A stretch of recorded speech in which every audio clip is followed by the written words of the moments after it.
Hello friends, welcome to tutorial in English literature. In the last video, I gave a brief introduction to Shakespeare's Macbeth. Today, I shall tell you the summary of the plot. But before I begin, I want to ask you a question. Can you tell me which one among these four plays is known as problem play of Shakespeare? I shall tell you the answer at the end of the lesson. The play Macbeth takes place in Scotland. Duncan, the King of Scotland, is at war with the King of Norway. As the play opens, he learns of Macbeth's bravery in a victorious battle against MacDonald, a Scot who sided with the Norwegians. At the same time, news arrives concerning the arrest of the treacherous Thane of Cawdor. Duncan decides to give the title of Thane of Cawdor to Macbeth. As Macbeth and Banquo returns from the battle, they meet three witches. The witches predict that Macbeth will be the Thane of Cawdor and King of Scotland, and that Banquo will be the father of kings. After the witches disappear, Macbeth and Banquo meet two noblemen, Ross and Angus, who announce Macbeth's new title as Thane of Cawdor. Macbeth immediately fantasizes about murdering Duncan and becoming king, but pushes the thought away. Later that day, Duncan announces that his eldest son, Malcolm, will be heir to his throne. As Macbeth begins to succumb to his ambition, Duncan decides to spend the night in celebration at Macbeth's castle of Inverness. Macbeth rides ahead to prepare his household. Meanwhile, Lady Macbeth receives a letter from her husband about the prophecy and Duncan's imminent arrival. She decides her husband is too kind to follow his ambitions and vows to push him to murder Duncan and take the crown that very night. When Macbeth arrives, Lady Macbeth tells him that she will plot Duncan's murder. When Duncan arrives at the castle, Lady Macbeth greets him alone. When Macbeth fails to appear, Lady Macbeth finds him in his room contemplating the weighty and evil decision to kill Duncan. Macbeth at first resists his wife's plan. Lady Macbeth taunts him by telling him that he will only be a man if he kills Duncan. His ambition and her constant questioning of his courage and manhood win him over. She tells him her plan for the murder, which Macbeth accepts. They will kill him while his drunken bodyguards sleep, then plant incriminating evidence on the bodyguards. So here the Act 1 ends.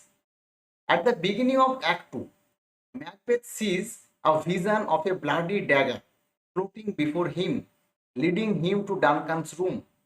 When he hears Lady Macbeth ring the bell to signal the completion of her preparations, Macbeth sets out to complete his part in the murderous plan.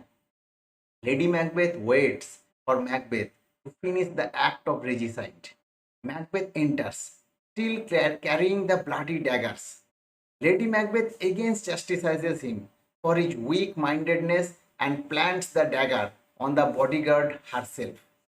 While she does so, Macbeth imagines that he hears a haunting voice saying that he will sleep no more. Lady Macbeth returns and assures Macbeth that a little water clears us of this deed. The next morning, as the then Macduff and Lennox arrive, the potter pretends that he is guarding the gate to hell. Immediately thereafter, Macduff discovers Duncan's dead body. Macbeth kills the two bodyguards, claiming that he was overcome with a fit of grief and rage when he saw them with the bloody daggers. Duncan's sons, Malcolm and Donalbain, fearing their lives to be in danger, flee to England and Ireland. Their flight brings them under suspicion of conspiring against Duncan. Macbeth is thus crowned king of Scotland. So here the Act 2 ends. So in the Act 3 we see that because Macbeth knows the witch's prophecy, Banquo is suspicious of Macbeth also because he also knows the prophecy. So Macbeth here plans to kill Banquo because according to the prophecy, Banquo's line will reign as kings. So Macbeth sees Banquo as a threat. Macbeth gives a feast, inviting many Danes, including Banquo. Macbeth also hires two murderers to kill Banquo and his son Fleance as they ride to attend the feast. Lady Macbeth is left uninformed of these plans. The men kill Banquo, but Fleance escapes. At the feast, Macbeth sees Banquo's ghost, though no one else does. Macbeth's behavior and the death of Banquo make all the Danes suspicious. They begin to think of Macbeth as a tyrant. Macduff refuses to appear at the royal court at all and goes to England to support Malcolm in his effort to raise an army against Macbeth. Macbeth decides that he must revisit the witches to look into the future once more. So here the Act 3 ends. At the beginning of the Act 4, we saw the witches. They show Macbeth three apparitions. The first one warns him against Macduff.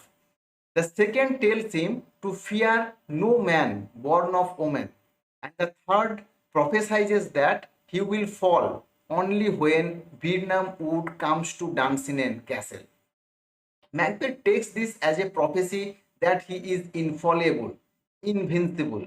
When he asks the witches if their prophecy about Banquo will come true, they show him a procession of 8 kings, all of whom look like Banquo. To strengthen his hold on the crown, Macbeth sends men to Macduff's castle to murder Macduff's family. Meanwhile, in England, Macduff and Malcolm prepare to invade Scotland. When news comes to England of the murder of Macduff's family, Macduff started to weep and vows revenge. So here Act 4 ends. The Act 5 opens with famous sleepwalking scene. Lady Macbeth suffers from bouts of sleepwalking. To a doctor who observes her symptoms, she unwittingly reveals her guilt as she pronounces that she cannot wash her hands clean of bloodstains. Macbeth is too preoccupied with battle's preparation to pay much heed to her dreams and expresses anger when the doctor says he cannot cure her. Just as the English army led by Malcolm, Macduff Seward approaches, Lady Macbeth's cry of death is heard in the castle. Macbeth can barely feel anything anymore, and her death only makes him give a speech about the meaninglessness of life. Then Macbeth has become maniac, cruel, and haughty. Many of his men desert to Malcolm's side. In Birnam Wood, Malcolm and his general devise a strategy to hide their numbers. They cut branches to hold up in front of them. As a result, Macbeth's servant reports that he had seen a seemingly impossible sight. Birnam Wood seems to be moving toward the castle. Macbeth is shaken, but still engages the oncoming army. Malcolm's forces quickly capture Dunsinane, but Macbeth himself fights on, mocking all who dares to face him as men born of women. Macbeth kills young Seward, the English general's brave son. Macduff then challenges Macbeth. As they fight, Macduff reveals that he was not of a woman born, but was untimely ripped from her mother's womb. Macbeth is stunned but refuses to yield to Macduff. Macduff kills him and decapitates him. At the end of the play, Malcolm is proclaimed the new king of Scotland. So this is the end of this play. Now let's go back to the question. The correct answer is option A. Measure for measure.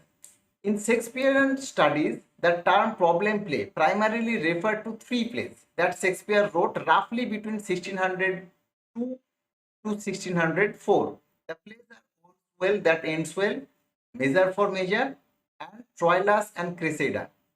These plays deal with too many complex moral issues to be comfortably labeled as comedy. But they also lack the essential ingredients of tragedy. Some critics include other plays, most commonly The Winter's Tale, Timon of Athens, and The Merchant of Venice. The term was first coined by critics F. S. Boas. The term was most associated with the Norwegian playwright Henrik Ibsen. In Ibsen's problem plays, Ibsen put forward various contemporary social problems. But in the case of Shakespeare, the term problem is used to show that these plays are problematic because it is difficult to pinpoint them either as comedy or as tragedy.